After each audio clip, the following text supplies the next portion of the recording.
Olá a todos, eu sou o Francisco, sócio do canal Longidade, e hoje estamos em mais um episódio do podcast Longidade, e hoje a minha convidada é a Renata Brunetti.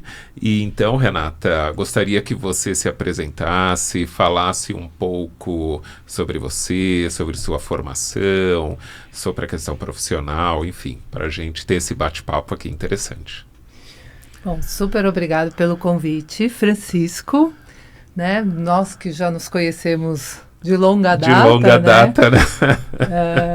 É um prazer estar aqui, é uma honra. O assunto é um assunto que eu tenho me envolvido bastante ultimamente, até porque tenho tratado bastante desse assunto nos podcasts que eu faço também, lá no Change, e que você já foi muito parceiro, Exatamente. né? Então, vai ser muito gostoso essa nossa conversa.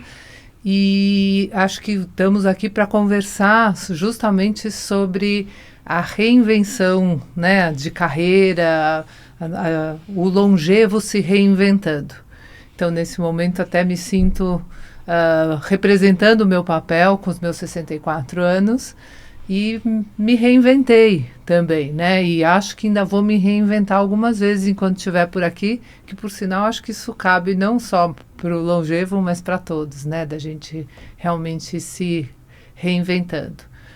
Então, sou Renata Brunetti, não sei se eu já tinha falado, e nós temos a nossa história, que também foi uma reinvenção de 20 anos atrás, né, Chico? Quando nós nos conhecemos fazendo mestrado e doutorado na PUC, em Psicologia Social. E graças àquele encontro, né? Somos amigos e parceiros de várias iniciativas até hoje. Então, super obrigada por estar aqui. Nossa, é um grande prazer ter você aqui, né? E a possibilidade da gente falar sobre esse tema tão importante, né? Pensando nessa questão da longevidade, né? E o canal Longidade, né? Tem esse espaço para a gente poder falar dos vários aspectos desse processo, né? Então eu queria que você falasse um pouco para mim das suas publicações. Temos publicações aí, né? Temos um livro e a gente pode, a partir daí, pensar essa questão, né, das escolhas e tal. Muito bom. Obrigada mais uma vez.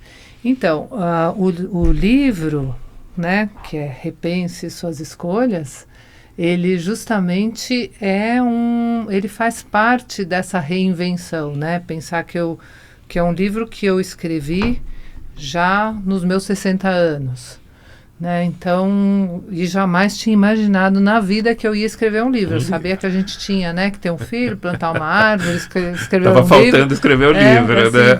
Eu realmente não tinha nunca imaginado que eu iria escrever um livro, né? E você tanto acompanha, né, que a gente tem essa amizade de tantos anos, você sabe, né, assim, já conhece o livro, até porque faz parte do livro.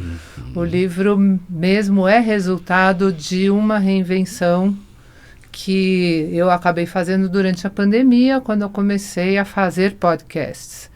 E ele é um apanhado dos primeiros 20 episódios, ou qualquer coisa, um número semelhante a esse que eu fiz durante a pandemia, conversando com pessoas que já faziam a diferença no mundo, e tive muito prazer em você estar presente nessas pessoas, né?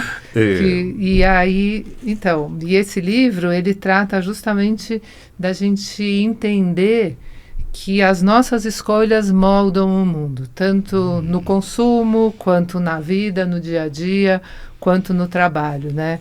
E o que eu acho simpático desse livro é que ele é um livro, né, que mostra aqui na contracapa, tem o rostinho, vamos dizer, de todos os convidados desse livro. E o meu rostinho está ali, ó.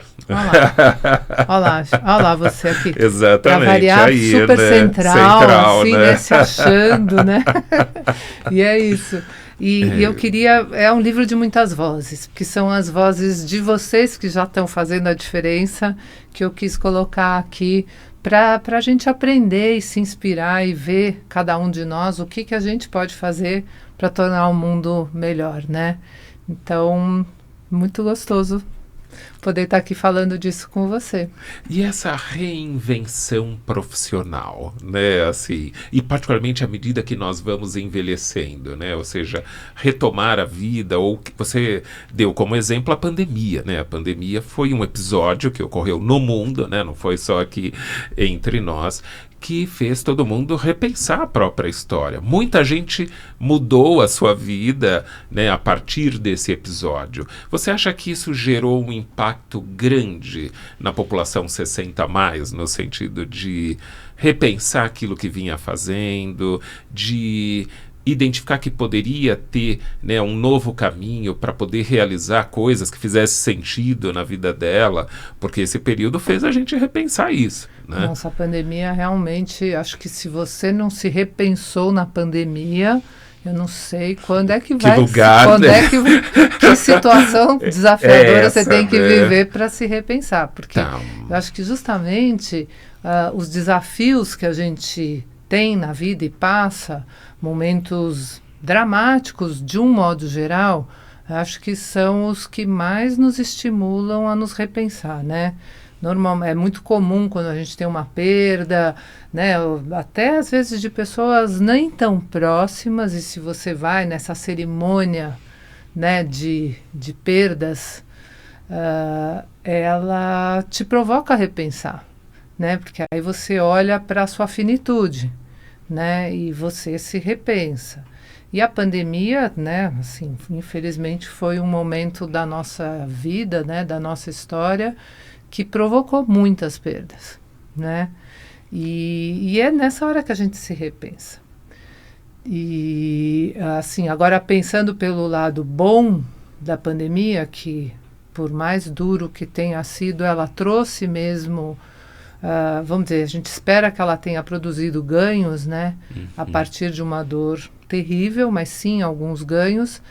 A gente precisou se reinventar. Então, você vê, a humanidade se reinventou, tanto que hoje as pessoas têm outro tipo de relacionamento com mais facilidade. Elas se relacionam de modo virtual, assim, enxergando a alegria que pode existir da gente não, né, da gente conseguir se conectar virtualmente. Antes era uma coisa que as pessoas não entendiam que aquilo poderia suprir. Mas na pandemia a gente descobriu que sim, pode suprir, né? Então você pode trabalhar de forma virtual, você pode se relacionar, né, assim, carinhosamente de forma virtual, né? Coisas assim, eu me lembro até terapia mesmo, né, que sempre fiz, e você como psicólogo mais ainda pode trazer teu exemplo disso. Mas assim, talvez a gente não imaginasse que era possível conversar olho no olho. Sim, com uma tela no meio, mas acaba que dá para fazer, né? Então isso trouxe para a gente um ganho mesmo, né? Da gente entender que a gente consegue se conectar até olho no olho, né? Através de uma tela, né? Porque o que eu acho que faz falta é o olho no olho na vida, e muitas vezes a gente está fisicamente conversando, mas não está se conectando olho no olho, né? Então eu acho que esse aprendizado foi muito grande.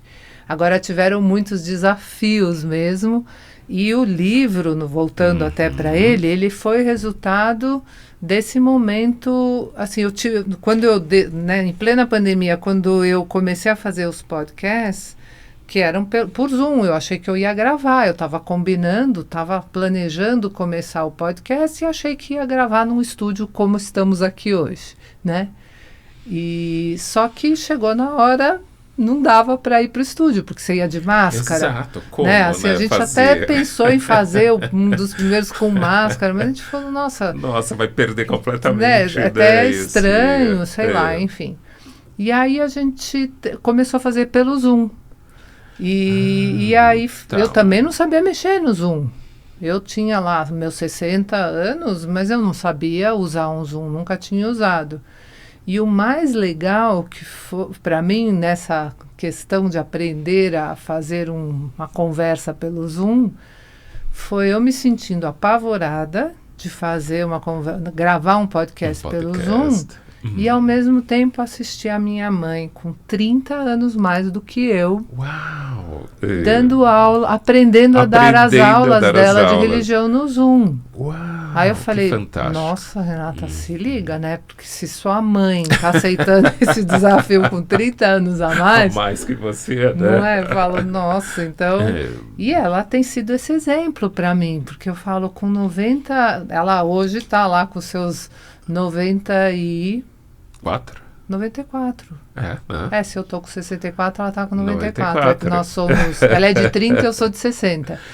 E ela tá sempre se reinventando, né? E a vitalidade dela vem dessa reinvenção, né? Então agora ela retomou contato nos últimos 2 anos. Eu acho que ela retomou o contato com a habilidade dela de pintar. Então ela ganhou dos netos, ela ganhou umas telas, eles que trouxeram para ela, que já vem com indicação de cores. Então ela reproduz obras de pintores famosos, então ela brinca que ela até fica constrangida quando ela tem que assinar junto com Van Gogh ou com outros que ela vai... Mas isso distrai, ela passa o tempo, né? Agora ela está na fase das cerâmicas, então a gente leva cerâmicas para ela pintar e ela está se reinventando e se conectando com netos, com bisnetos através da pintura.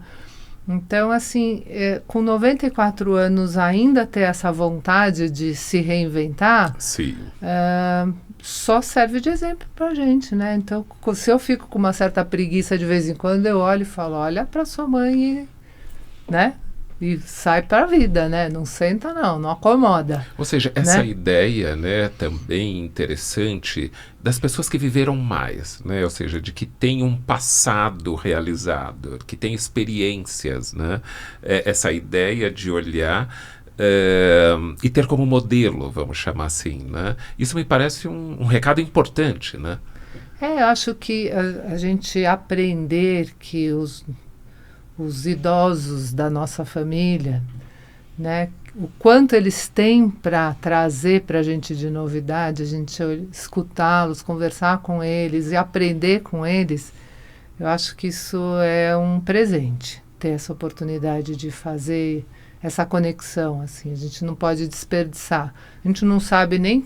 Né? Às vezes a minha mãe ela fala assim, eu não lembro nada. Eu falo, bom, mãe, eu tô com 30 menos, também não lembro. Então você está na validade, você tem todo o direito de não lembrar uma série de coisas, mas é legal essa indignação ainda que ela sente quando ela percebe que ela esquece alguma coisa e fica preocupada de não se perder mesmo. Porque acho que se a gente se desligar disso, aí que a coisa vai ficar feia, né? Sim. Eu queria pegar um gancho, né, de um projeto seu chamado Change for Good. É isso? Isso. Queria que você falasse um pouco mais o que é o Change. Então, o Change for Good é um projeto que a gente faz no Instagram e num site de mobilização da sociedade para sustentabilidade, igualdade social, e a gente usa como gancho para chamar a atenção das pessoas para isso o consumo consciente.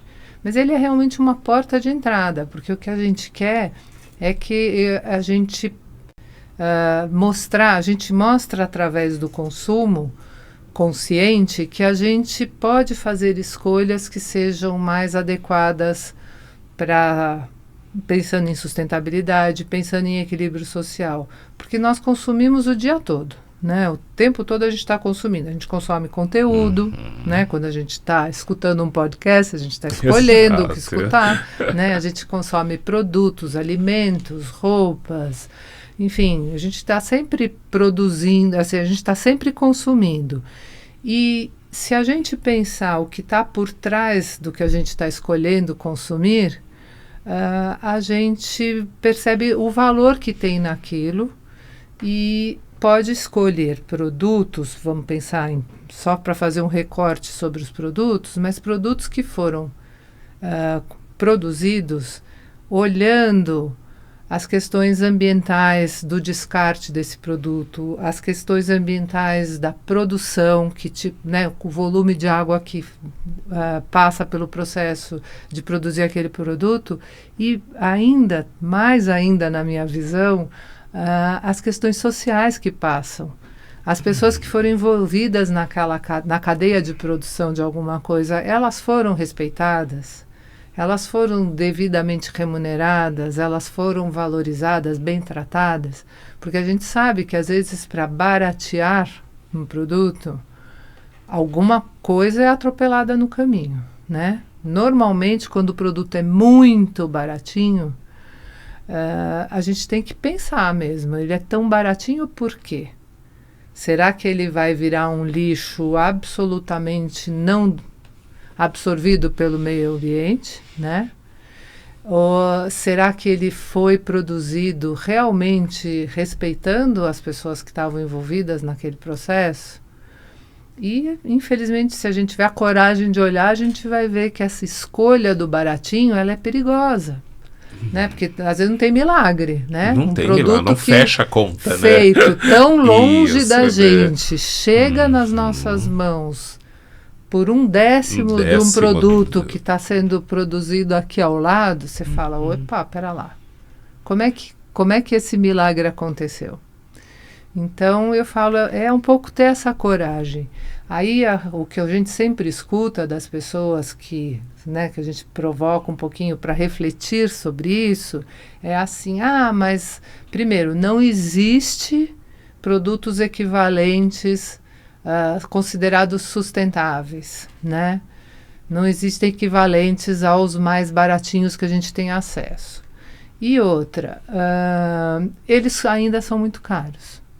Eu falo, é verdade, eles ainda são caros, mas cada vez eles existem em maior número, e quanto mais a gente também, quando for possível, tá? Porque eu reconheço que não é possível sempre. Às vezes a gente precisa fazer a escolha pelo barato. E ela é uma escolha digna e verdadeira e importante de ser feita, porque às vezes não cabe no bolso. Muito bem, tá tudo certo. Mas quando a gente tiver a possibilidade, a gente busca em algumas situações privilegiar, porque às vezes a diferença de preço não é tão grande, e você fala assim, eu vou me arriscar, sabe? Eu vou fazer uma escolha que eu vou ficar mais orgulhosa do que está por trás daquela escolha que eu estou fazendo. Então eu acho assim, a vida é processo, a gente não precisa fazer tudo isso correndo, né? Vamos devagarinho aprendendo, vendo aquilo que vai cabendo no nosso bolso, na nossa vida, no nosso dia a dia. E assim, e sendo que também, quando a gente olha para o consumo consciente, uma das primeiras regras de um consumo consciente é consumir menos. Sim. Porque nós somos, assim, um recorte da humanidade. Se a gente pensar na humanidade, né, na existência da raça humana, nós somos uma sociedade extremamente consumidora. E a gente acha que isso é bom.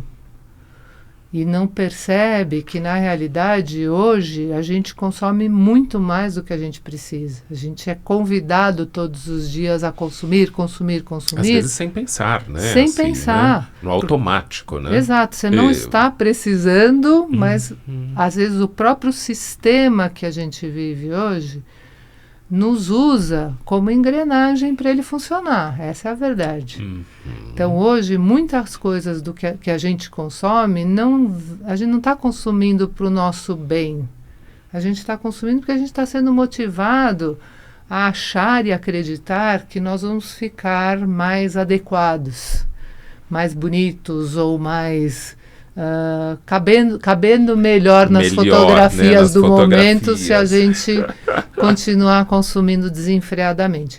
Mas na própria pandemia, eu acho que as pessoas perceberam, ao consumir, a quantidade de lixo que elas produzem. Sim. Foi um susto para a humanidade. Né? Não é? E até pegando esse gancho, falando das questões geracionais, Você sente que a população 60 a mais é mais resistente a essa questão de consumo por uma mudança de hábito ou não? Assim, tende a olhar, que acho que essa é uma pergunta interessante, né? Assim, da gente pensar juntos, né? Ou seja, até porque já mantém esses hábitos há muito tempo, né? E agora a gente ouve falar e já sentimos isso no planeta também, né? Ou seja, os efeitos do próprio consumo, né? Daquilo que deveria ser feito de uma maneira, né, mais apropriada, né? Porque, assim, tem um pouco disso e, ao mesmo tempo, entender que as pessoas estão vivendo mais, né? Você deu o exemplo da tua mãe aqui com 94, né? Assim, algumas décadas atrás as pessoas não chegavam, né, a uma idade mais longeva, né? Por isso essa questão do longidade, né? Você acha interessante, assim, pensar nessa questão? Ou seja, tem alguma trava, né, ou não, do que você vê? Bom, vamos lá. Se a gente pensar que consumir está atrelado a uma capacidade, vamos dizer, a capacidade de ter...